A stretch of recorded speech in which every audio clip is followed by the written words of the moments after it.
আজকে সকালবেলায় একটু অন্যভাবে ব্লগটা শুরু করলাম।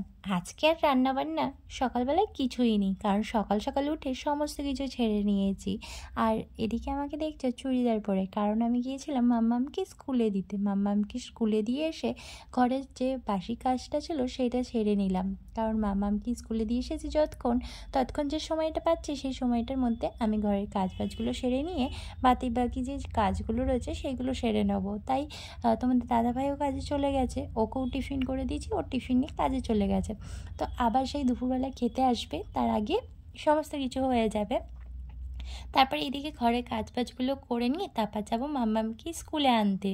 তো স্কুলটা আমাদের বাড়ির সামনেই, তাই একটু মানে অন্য সময় অন্য জামা কাপড় পরেই যাই, কিন্তু আজকে যেন মনে হলো যে একটু চুড়িদার পরে যাই। আর সব সময় একই আমি নাইটির মধ্যে থাকতে সবার আর ভালো লাগে না, মানে কি বলো তো, সবসময় নাইটি পরেই তো আমি চারিদিকে যাতায়াত করি। তাই ভাবলাম আজকে একটু চুড়িদার পরি, তাই আজকে চুড়িদারটা পরেছি। কেমন লাগছে অবশ্যই তোমরা একটু কমেন্টে জানিও তো।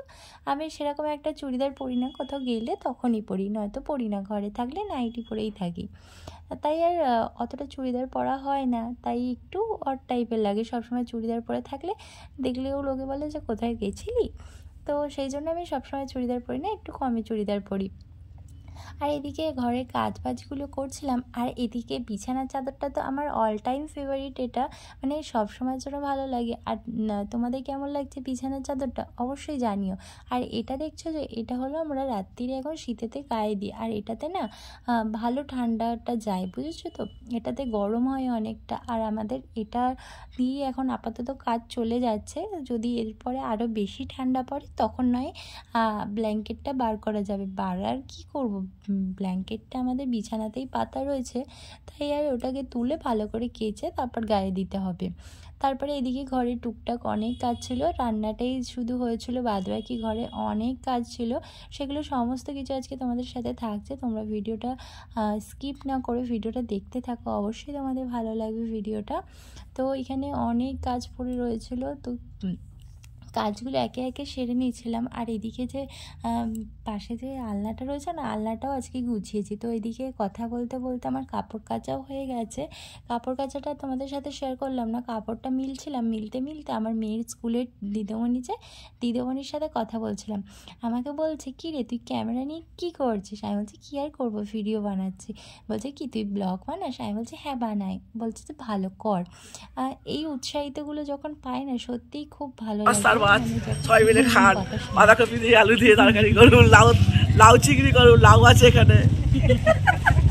আমি অঙ্গনারী দিদিমণির সাথে কথা বলার পর দিদিমণি চলে গেল পোলিও করতে, কারণ এখন পোলিও চলছে, সেই জন্য দিদিমণি আর স্কুলে ছিল না। আর একটা দিদিমণি আছে, তেনার কাছেই আমার মেয়ে ছিল। তো পরে গিয়ে আমি নিয়ে আসবো, এদিকে ঘরটা মুছে নিয়ে তারপর আসবো।